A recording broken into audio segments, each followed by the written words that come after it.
एक बार एक बहुत बड़ा नेता एक साधु के छोटे से आश्रम में गया। वह साधु के बारे में बहुत सुना था, तो उसके मन में आया कि मैं एक बार जा करके देखता हूँ कि लोग उसकी इतनी तारीफ क्यों करते हैं। जब वह उस आश्रम में गया तो वहाँ पर एक छोटा सा कमरा था, जहाँ पर एक कालीन बिछा हुआ था। वहाँ पर कुछ लोग नीचे बैठे हुए थे और साधु जी सामने बैठे हुए थे। कुछ सवाल जवाब चल रहा था। वह नेता उस आश्रम में आया और उस नेता के साथ में 4 बॉडीगार्ड भी थे और उसकी यह भी आदत थी कि जहाँ पर भी वह जाता था लोग अपनी जगह से खड़े हो जाते थे और उसकी तरफ देखते थे, हाथ जोड़ते थे और सिर झुकाते थे। लेकिन यहाँ पर ऐसा कुछ भी नहीं हुआ।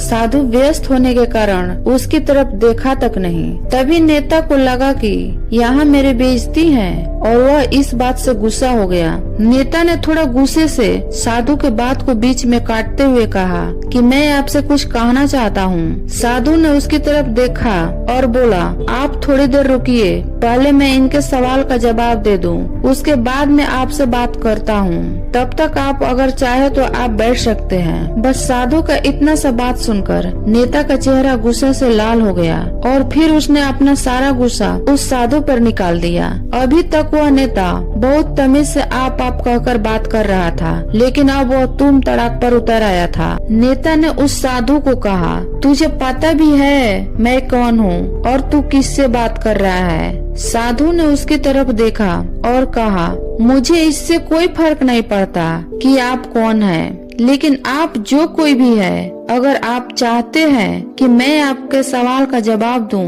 या आपसे बात करूं, तो आपको कुछ देर रुकना होगा। और साधु की ये बात सुनते हुए नेता गुस्सा से पागल हो गया और वही सबके सामने चीखने चिल्लाने लगा।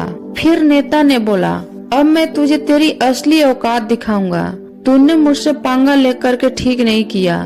तुझे पता भी है मैं तेरे बारे में क्या सोचता हूँ। साधु ने फिर से नेता की तरफ देखा और बड़े ही प्रेम से कहा कि मुझे इससे कोई फर्क नहीं पड़ता कि आप मेरे बारे में क्या सोचते हैं। आप जो चाहे वो मेरे बारे में सोच सकते हैं। फिर नेता ने उससे कहा कि तू चाहे सुनना चाहता है या नहीं, लेकिन मैं तुझे यही सब के सामने बताऊंगा कि मैं तेरे बारे में क्या सोचता हूँ। तू कोई साधु नहीं है, तू एक बहुत ही घटिया इंसान है। तू एक ढोंगी है, पाखंडी है और यहाँ पर जितने भी लोग बैठे हैं उन सबको बेवकूफ बना रहा है। तेरा बस एक ही मकसद है, इन लोगों की जेब से जितना भी पैसा है वो सब तेरे पास आ जाए। तू अपने फायदे के लिए इन लोगों का इस्तेमाल कर रहा है और अब मैं तुझे नहीं छोड़ने वाला हूँ। पूरी दुनिया के सामने तेरा पर्दाफाश करके रहूंगा। लेकिन उसके इतने बोलने के बाद भी हल्की सी मुस्कान उस साधु के चेहरे पर बनी ही रही।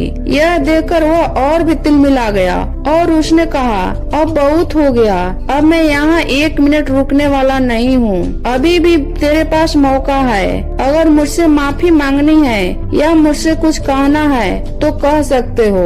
इतना सब होने के बाद भी साधु के चेहरे पर एक मुस्कान थी और वह बिल्कुल शांत था।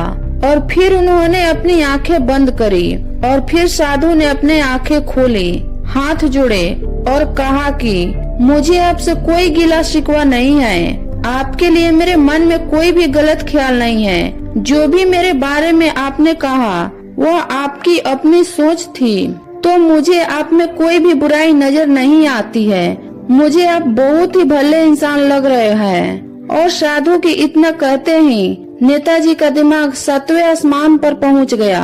उसके चेहरे पर एक अजीब सी खुशी थी, क्योंकि उस साधु ने वही कहा जो बाकी सब लोग उस नेता को कहते हैं। और वह खुशी खुशी उस आश्रम से अपने घर की तरफ चला गया और जा करके अपने पिताजी के साथ में बैठ गया। फिर उसने अपने पिताजी को एक एक करके सब कुछ बताया कि आज वह किस तरह से आश्रम गया और वहाँ पर उसके साथ क्या हुआ और साधु जी ने उसे क्या कहा। जब उसके पिताजी पूरी बात सुनी तो थोड़ा सा मुस्कुराए और अपने बेटे को देख करके बोले कि उन्होंने तुम्हारी तारीफ नहीं की, क्योंकि उन्होंने वो नहीं कहा जो तुम हो, बल्कि उन्होंने ये कहा जो वह खुद है। और तुमने जो कुछ भी उनको कहा वो नहीं कहा जो साधु है, बल्कि तुमने वो कहा जो तुम खुद हो।